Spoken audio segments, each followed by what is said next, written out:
L'homme ne vivra pas de pain seulement, mais de toute parole qui sort de la bouche de Dieu. Voici votre moment de méditation quotidienne.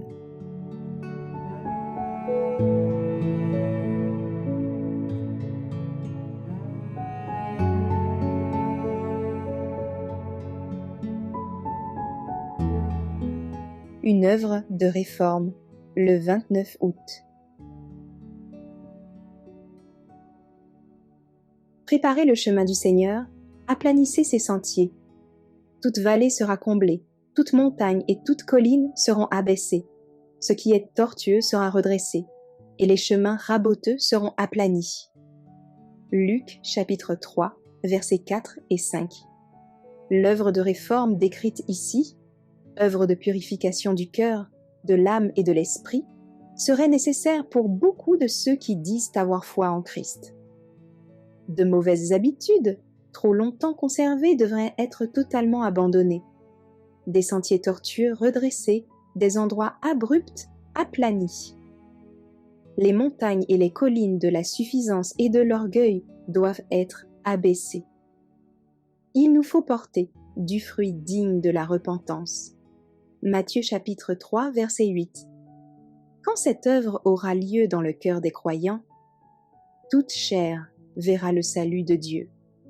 Luc chapitre 3, verset 6. L'inscription de votre nom sur un registre d'église ne vous donne pas votre billet d'entrée pour le royaume des cieux. Dieu demande: as-tu saisi les occasions de servir et de développer ton caractère chrétien? As-tu été un économe fidèle des biens que le Seigneur t'a confiés? Lorsque tu as connu la volonté du Seigneur à ton égard, as-tu obéi? As-tu cherché à venir en aide à ceux qui avaient besoin de soutien et d'encouragement? Tout être humain sur la terre porte des fruits, soit bons, soit mauvais. Le Christ a tout accompli pour qu'il soit possible à toute âme de porter les fruits les plus précieux. L'obéissance au commandement de Dieu, la soumission à la volonté du Christ, donneront les fruits paisibles de la justice. Les habitants de cette terre ont du prix pour la famille de Dieu.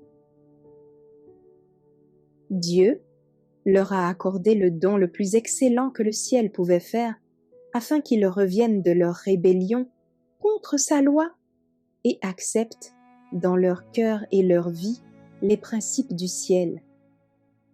Si les hommes voulaient reconnaître ce don, accepter ce sacrifice, leur transgression serait pardonnée. La grâce de Dieu leur serait accordée afin de les aider à produire dans leur vie les fruits précieux de la sainteté. Tout bon arbre porte de bons fruits.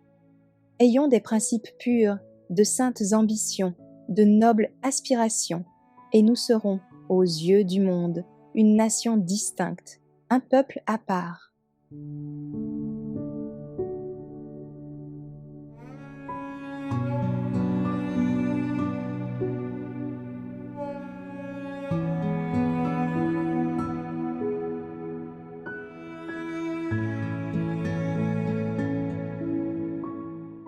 Merci d'avoir écouté cette présentation. Assurez-vous de nous rejoindre demain pour votre moment de méditation quotidienne avec lereste.org.